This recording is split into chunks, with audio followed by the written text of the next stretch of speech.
Good evening everyone. Yes, अब अपना elasticity में प्राइस इलास्टिसिटी लास्ट क्लास में हो चुका था। बहुत सारे बच्चों के कमेंट्स आ रहे हैं कि मैम हमको इनकम इलास्टिसिटी भी बताइए। व्हाट्सएप कर रहे हो लोग कि हमें क्रॉस इलास्टिसिटी इनकम इलास्टिसिटी भी पढ़ना है।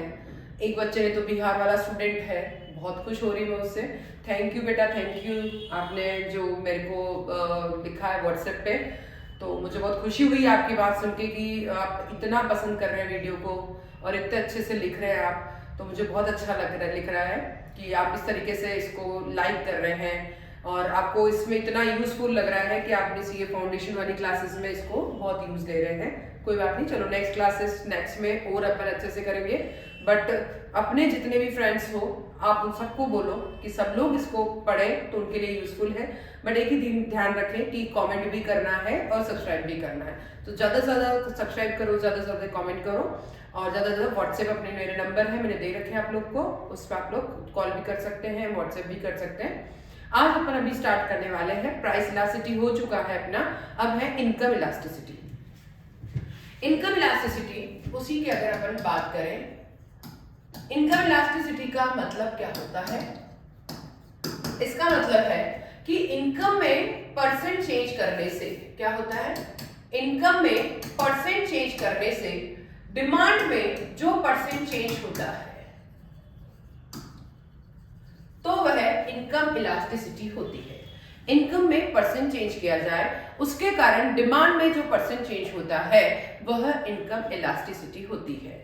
अब बात करते हैं इसका फॉर्मूला जनरल में, डेल्टा क्यू बाय डेल्टा आई, यानी इनकम में परसेंट चेंज करने से डिमांड में जो परसेंट चेंज होगा वह इनकम इलास्टिसिटी होगी। डिमांड चेंज परसेंट चेंज को बोला जाता है demand change upon first demand. Income percent change को बोला जाता है income change upon first income. ठीक है, डिमांड को अपन क्यू से लिखेंगे, इनकम को आई से लिखेंगे और चेंज को डेल्टा से लिखेंगे। क्या क्या लिखेंगे इस चीज का देखें। डिमांड को क्यू से लिखेंगे, इनकम को आई से लिखेंगे और चेंज को किससे लिखेंगे? डेल्टा से लिखेंगे। इस चीज का ध्यान रखें। अगर डिमांड चेंज मतलब डेल्टा, फर्स्ट डिमांड यानी क्यू, इनकम यानी आई, चेंज यानी डेल्टा, फर्स्ट वाली इनकम यानी आई, तो फॉर्मूला क्या हुआ? Delta Q by Q upon delta I by I. Suppose मेरी इनकम अगर 10,000 थी इनकम, तो मैं साड़ी की डिमांड मंथली 2 साड़ी की कर रही थी। मेरी इनकम 25,000 हो गई है तो मैं साड़ी की डिमांड 4 कर रही हूं। यानी इनकम में चेंज कितना है, डिमांड में चेंज कितना है वही देखते हैं। तो डिमांड चेंज कितना हुआ? 2 का। पहली वाली डिमांड भी 2 है। इनकम चेंज कितने का है? 15,000 का और पहले वाली इनकम है 10,000। अच्छे से देखेंगे। सबसे पहले जब मेरी इनकम 10,000 है तो मैं साड़ी की डिमांड 2 कर रही हूँ, मेरी इनकम 25,000 हो गई है तो मैं डिमांड 4 कर रही हूँ, तो इनकम इलास्टिसिटी निकालनी है। इसके लिए डिमांड चेंज 2 से 4 में 2 का हुआ है। डिमांड पहले वाली डिमांड जो है वो 2 है। डेल्टा आई 15,000 का हुआ, 10 से 1 25 में, और पहले वाली 10,000 है और इसको फॉर्मूले में यूज करना है। तो फॉर्मूला क्या कहता है? Delta Q by Q upon delta I by I. वही चीज डेल्टा क्यू कितने का है? 2 हो गया फर्स्ट और 15,000 डिवाइड बाय 10,000, तो 2 बाय 2 इंटू 15,000 डिवाइड बाय 10,000। अब देखिए आपको यह आ गया 1.5, तो ई का आंसर क्या आया है? 1.5। फॉर्मूला हुआ delta Q by Q upon delta I by I. एक बार कॉपी करेंगे, जल्दी से स्क्रीनशॉट ले लेंगे, जल्दी से स्क्रीनशॉट ले लेंगे इसका। यस, अब बात आती है, ये तो अपना फर्स्ट वाला हो गया, पढ़ चुके हैं अपन। नेक्स्ट है अपना कि इनकम इलास्टिसिटी का नेचर कैसा होता है। इनकम इलास्टिसिटी 3 तरह की होती है, इसका नेचर 3 तरह का होता है। फर्स्ट होता है पॉजिटिव इनकम इलास्टिसिटी। पॉजिटिव का वर्ड से समझ में आ रहा है। अगर इनकम और डिमांड में पॉजिटिव रिलेशन होता है कि इनकम बढ़ेगी डिमांड भी बढ़ेगी, इनकम कम होगी तो डिमांड भी कम होगी। अगर पॉजिटिव रिलेशन है तो वह पॉजिटिव इनकम इलास्टिसिटी होती है। अगर इनकम में और डिमांड में पॉजिटिव रिलेशन है तो पॉजिटिव इनकम इलास्टिसिटी है। सपोज लग्जरी गुड्स जो है उनमें जो है वो हमेशा पॉजिटिव रिलेशन होता है और पॉजिटिव रिलेशन हमेशा 0 से ज्यादा होता है। पॉजिटिव जो साइन है वो हमेशा 0 से ज्यादा होता है, तो पॉजिटिव इनकम इलास्टिसिटी को ग्रेटर देन 0 भी कहा जा सकता है। इसको क्या कहा जा सकता है? Greater than 0। तो ये EI ग्रेटर देन 0 कहलाएगी। फिर सेकेंड आ गया नेगेटिव इनकम इलास्टिसिटी। अगर इनकम में और डिमांड में नेगेटिव रिलेशन होता है, क्या होता है? इनकम में और डिमांड में नेगेटिव रिलेशन होता है तो वह नेगेटिव इनकम इलास्टिसिटी होती है। सपोज जब इसमें नेगेटिव रिलेशन है तो नेगेटिव रिलेशन कहाँ होता है? इस तरीके से डायग्राम बनता है और नेगेटिव साइन हमेशा 0 से कम होता है। इनकम और डिमांड में नेगेटिव रिलेशन तो कौन सी गुड्स होती है जिनमें नेगेटिव रिलेशन होता है? वो होती है इंफीरियर गुड्स की इनकम लेवल कम है तो इंफीरियर गुड्स की डिमांड ज्यादा करते हैं, इनकम बढ़ जाती है तो इंफीरियर गुड्स की डिमांड हम कम करते हैं। तो जहां हम अगर नेगेटिव रिलेशन है तो पॉजिटिव रिलेशन तो इनकम इलास्टिसिटी होगी सुपीरियर गुड्स में और ये होगी अपनी इंफीरियर गुड्स में। थर्ड आ गया जीरो इनकम इलास्टिसिटी। जीरो मतलब इनकम बढ़े या कम हो पर डिमांड हमेशा फिक्स रहती है तो वह जीरो इनकम इलास्टिसिटी होती है। देखिए इनकम और डिमांड में पॉजिटिव रिलेशन है, सुपीरियर गुड्स में होता है तो EI greater than 0।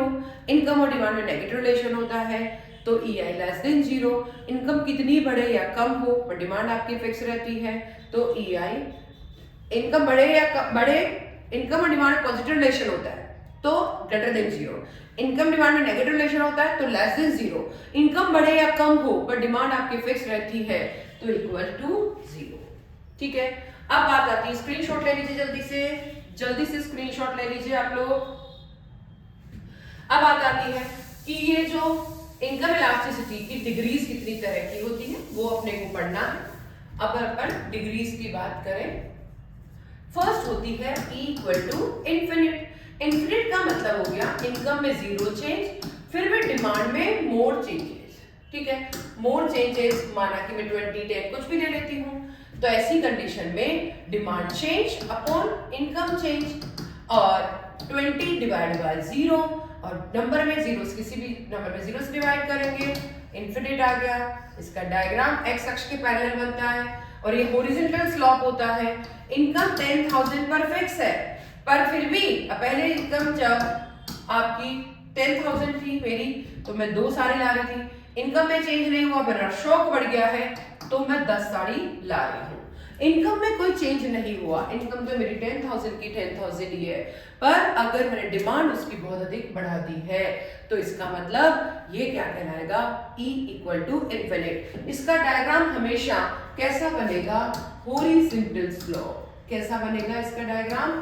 Horizontal slope बनेगा। इस चीज का ध्यान रखें, इसका डायग्राम हमेशा हॉरिजॉन्टल स्लॉप बनेगा। That's clear.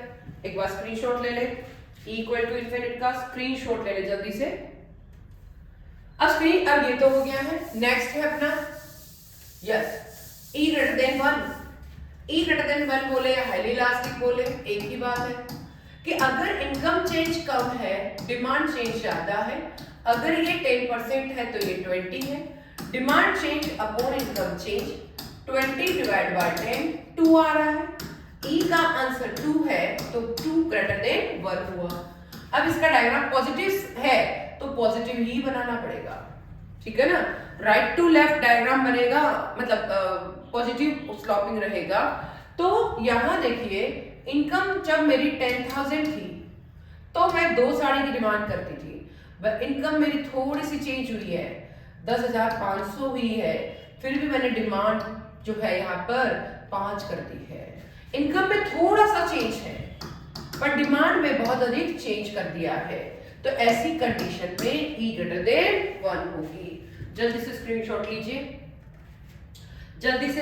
लीजिए, ठीक है। अब आता है E equals to 1। E equal to 1 कब होगा? यस थर्ड हो गया E इक्वल टू 1। जितना इनकम में चेंज है उतना ही अगर डिमांड में चेंज होता है, जितना इनकम में चेंज हो उतना ही अगर डिमांड में चेंज होता है। सपोज 10% अगर इसमें है तो 10% इसमें होता है, delta Q by delta I। अगर 10 है तो इसमें भी 10, तो ये क्या कहलाएगा इक्वल टू 1। जितना इनकम चेंज, अब देखिए बिल्कुल इस ओरिजिन टाइप बिल्कुल यहीं से निकालना है अपने को। 10,000 मेरी इनकम थी तो मैं 2 साड़ी की डिमांड कर रही हूँ। 20,000 मेरी इनकम हो जाती है डबल, तो मैं अपनी डिमांड साड़ी की डिमांड को भी डबल कर देती हूँ। तो जितना इसमें चेंज है उतना ही मैंने, जितना इनकम चेंज उतना ही डिमांड चेंज है, तो इसका मतलब E इक्वल टू 1 होगी। जल्दी से एक बार स्क्रीनशॉट ले लीजिए इसका, जल्दी से स्क्रीनशॉट, ठीक है। अब देखिए E लेस देन 1 कब होगी? E लेस देन 1 का मतलब हो गया, थर्ड हो गया E लेस देन 1। जितना इनकम चेंज हो उससे कम अगर डिमांड चेंज होता है, जितना इनकम चेंज किया जाए उससे कम अगर डिमांड चेंज होता है, तो वह कौन सी होती है? E less than 1। सपोज अगर इसमें 20 है और इसमें 10 किया जाए, demand change upon income change 10 divide by 20 0.5। E का आंसर अगर 0.5 है तो E क्या हो गया? Less than 1। इसका डायग्राम बनाएंगे। जब 10,000 इनकम है तो मैं 2 की डिमांड कर रही हूँ, 10 से 20 भी हो गई है मेरी इनकम 20,000, तो भी मैंने डिमांड में बहुत कम चेंज किया है, 2 से 3 ही किया। इतनी सारी इनकम चेंज हुई है, 10 से 20 हुई है, पर मैंने डिमांड को बहुत कम चेंज किया है, तो ये E लेस देन 1 होगी। इनकम ज्यादा चेंज, डिमांड कम चेंज। जल्दी से स्क्रीनशॉट ले लीजिए, जल्दी से स्क्रीनशॉट। फिर आता है फोर्थ है, ये 4 पॉइंट, थर्ड नहीं है, मैंने पॉइंट नहीं बिठाया इसका, ये ध्यान रखें। फोर्थ है, फोर्थ हो गया है। फिफ्थ है अपना E इक्वल टू 0। इनकम ज्यादा चेंज, इनकम तो हो गई मोर चेंज, पर demand 0 change. Suppose more change मैंने 20 ले लिया, तो demand change upon income change, तो 0 डिवाइड बाय 20 क्या आ गया? E equal to 0। इसका डायग्राम कैसा बनेगा?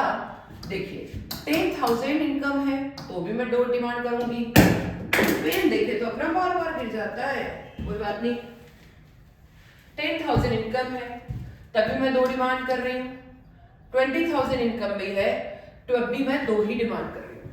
इनकम में मेरे कितना भी चेंज हो जाए पर डिमांड में कोई चेंजेस नहीं होता। मेरी इनकम कितनी भी चेंज होगी तो मेरा फिक्स है कि मैं 2 ही लूंगी, तो ये क्या कहलाएगा? E इक्वल टू 0, जिसे हम परफेक्टली इनइलास्टिक भी कह सकते हैं। ठीक है, तो ये 5 पॉइंट हो गए। Perfectly elastic, perfectly inelastic, unitary elastic से E इक्वल टू 1 बोला, ग्रेटर देन यूनिटरी इलास्टिक यानी E greater than 1, less then unitary elastic यानी E लेस देन 1। तो ये 5 अपन ने पढ़ा है। फिर आ गया कि कुल मिला के इसके जो डायग्राम बनाए अपन ने वो कैसे बने हैं, डायग्राम को देखेंगे अपन। यस, सबसे पहले अपन ने इस तरीके से बनाया, फिर अपन ने हल्का सा इस तरीके से किया, फिर हमने बिल्कुल ओरिजिन से निकाला और पीछे से निकाला, और तो ये हो गया इन्फिनिट, ये हो गया greater than 1, equal to 1, less than 1 और इक्वल टू 0। तो एक बार स्क्रीनशॉट ले लीजिए जल्दी से। यस, अब आता है अपना क्रॉस इलास्टिसिटी। अगर अपन क्रॉस इलास्टिसिटी की बात करें तो क्रॉस इलास्टिसिटी क्या होती है? क्रॉस इलास्टिसिटी, क्रॉस का मतलब क्या हुआ कि एक क्रॉस डिमांड का मतलब भी क्या है कि एक की प्राइस में चेंज करें और उसके कारण दूसरे की डिमांड में चेंज होता है, तो वो तो होगी क्रॉस डिमांड। पर क्रॉस इलास्टिसिटी का मतलब क्या हुआ? एक गुड की प्राइस में परसेंट चेंज किया जाए और उसके कारण दूसरे की प्राइस में परसेंट चेंज होता है। एक की तो प्राइस में परसेंट चेंज और उसके कारण दूसरे की डिमांड में परसेंट चेंज होता है, तो वह क्रॉस इलास्टिसिटी होती है। और ऐसी कौन सी 2 गुड्स होती है? एक सब्स्टिट्यूट गुड्स होती है और एक कॉम्प्लीमेंट्री गुड्स होती है, जो कि एक दूसरे की प्राइस और डिमांड से रिलेटेड होती है। तो एक की प्राइस, माना कि y की प्राइस में परसेंट चेंज किया जाए, उसके कारण x की डिमांड में जो परसेंट चेंज होता है, ठीक है। तो वही फॉर्मूला है delta Q by Q upon delta P by P. पर पी यानी प्राइस किससे रिलेटेड है? y से, तो y y लिख दिया। ये किससे रिलेटेड है? x से, तो अपन ने क्या लिख दिया? x x लिख दिया। यानी एक की प्राइस में चेंज किया जाए, उसके कारण दूसरे की डिमांड में जो चेंज होता है वह क्या होती है? जल्दी बोलेंगे, क्रॉस इलास्टिसिटी। अब सपोज चाय की प्राइस, टी प्राइस वो जो है पहले थी 300 रुपीज केजी, तो कॉफी की डिमांड थी, अब जब 300 तो 2 केजी था, अब ये 400 रुपीज केजी हो गया है, तो ये 4 केजी हो गया इसकी डिमांड। तो इलास्टिसिटी बताइए। अब देखिए डेल्टा प्राइस ऑफ वाई, अब देखिए प्राइस में कितने का चेंज है? डेल्टा प्राइस वाई है ना, प्राइस में कितने का चेंज है? 100 का। पहले वाली प्राइस कितनी है? 300। और डेल्टा क्यू एक्स कितने का है? 2 का। पहले वाली कितनी है? 2। ठीक है, तो अपना फॉर्मूला क्या है? Delta Q X upon Q X upon delta P Y upon D Y. Delta Q X 2/2 upon 100 divide by 300। तो इस तरीके से 2 divide by 2 into 300 divide by 100, कुल मिला के 3 आंसर आ गया है। तो जहां डिमांड है तो अपन x की डिमांड ले रहे हैं, इसलिए अपन x लिख रहे हैं। जहां प्राइस है तो अपन y गुड लिख रहे हैं, इसलिए y लिख रहे हैं। तो एक की प्राइस चेंज, दूसरे की डिमांड चेंज, तो delta q by q upon delta p by p, formula तो वही है, पर p मतलब प्राइस है तो y के लिए इसलिए y लिख दिया। x मतलब डिमांड, q मतलब डिमांड, प्राइस तो अपन y की ले रहे हैं तो प्राइस के साथ y लिख दिया, और q मतलब डिमांड है पर x की ले रहे हैं इसलिए q के साथ में x लिख दिया है। तो इस तरीके से जल्दी से एक बार स्क्रीनशॉट ले लीजिए, जल्दी से एक बार स्क्रीनशॉट ले लीजिए। ये हो गया है क्रॉस इलास्टिसिटी। अब क्रॉस इलास्टिसिटी में क्या क्या होता है ये थोड़ा सा अपन डिस्कशन करें। अगर पर दो गुड्स पूर्ण रूप से सब्स्टिट्यूट है, टी एंड कॉफी, अब सब्स्टिट्यूट में क्या हुआ कि टी की प्राइस बढ़ती है तो हम टी की डिमांड कम करते हैं, तो हम कॉफी की डिमांड बढ़ा देते हैं। तो टी की प्राइस और कॉफी की डिमांड, टी की प्राइस अगर जो है 5 रुपए से 7 रुपए हो गई तो हमने टी की डिमांड को कम किया, तो हम कॉफी की डिमांड में बढ़ा देंगे। टी की प्राइस कॉफी की डिमांड में कैसा रिलेशन है? पॉजिटिव। और पॉजिटिव रिलेशन का डायग्राम कैसे बनता है? इस तरीके से। जब इस तरीके से बनता है तो EX ग्रेटर देन 0, और 0 जो होगा वो क्या कहलाएगा? पॉजिटिव साइन, मतलब ग्रेटर देन 0 जो है, पॉजिटिव साइन ग्रेटर देन 0 होता है, और 0 साइन अगर ग्रेटर देन 0 है तो अपन क्या बोलेंगे? EX ग्रेटर देन 0, या फिर पॉजिटिव क्रॉस इलास्टिसिटी। तो दो गुड्स जितनी ज्यादा सब्स्टिट्यूट होती है उनकी क्रॉस इलास्टिसिटी उतनी ही ज्यादा होती है, या क्रॉस इलास्टिसिटी अगर ज्यादा है तो दो गुड्स उतनी ही ज्यादा सब्स्टिट्यूशन होगा, वो उतनी ही ज्यादा सब्स्टिट्यूट होगी। एक बार देखिए जल्दी से, कॉपी करेंगे। ये था अपना yes cross elasticity, cross elasticity के तीनों पॉइंट अपन पढ़ रहे हैं। तो फर्स्ट अपना कंप्लीट है। सेकंड अपन पढ़ते हैं complementary. Complementary goods, complementary goods कौन सी है?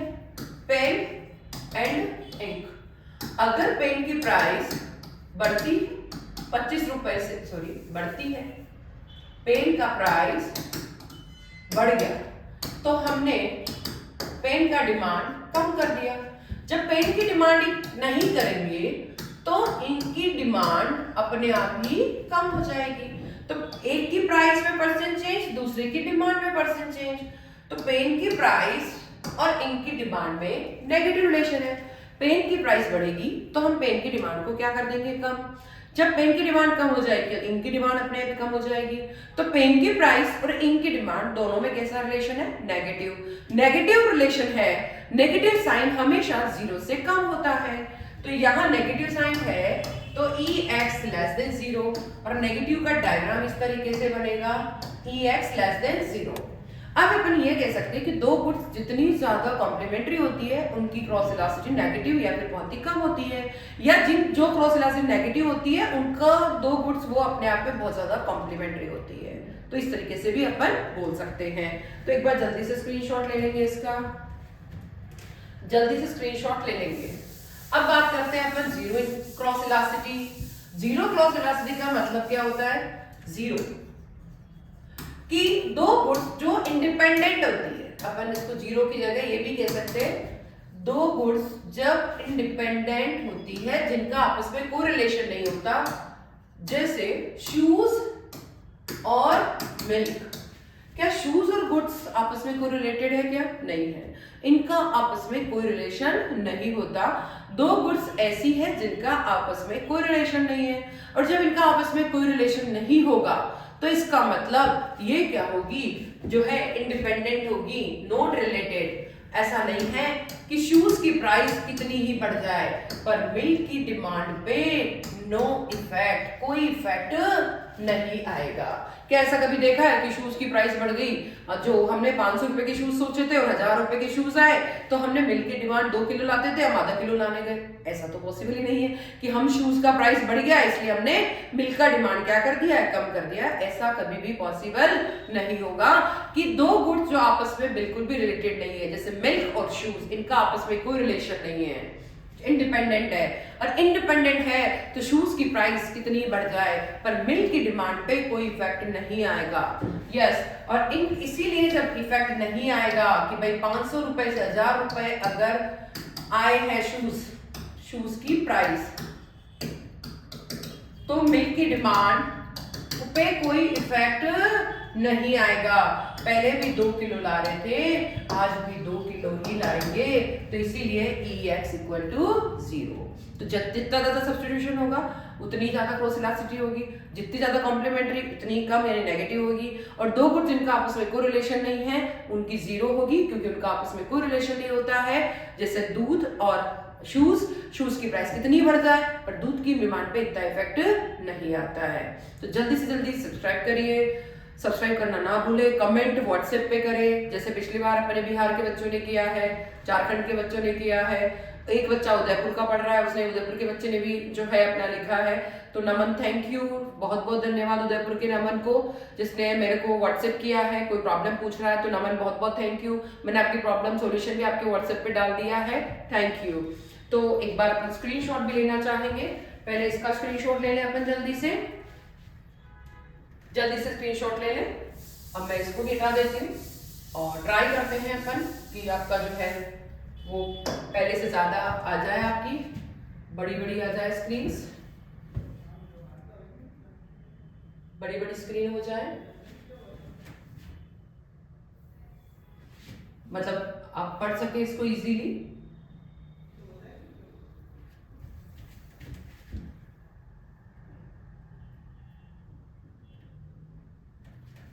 जल्दी से जल्दी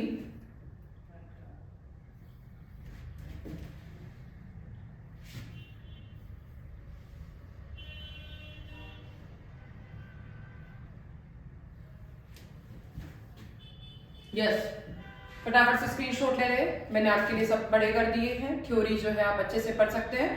कोई भी प्रॉब्लम हो तो आप पूछ सकते हो, कमेंट सेक्शन में लिख सकते हो, व्हाट्सएप कर सकते हो।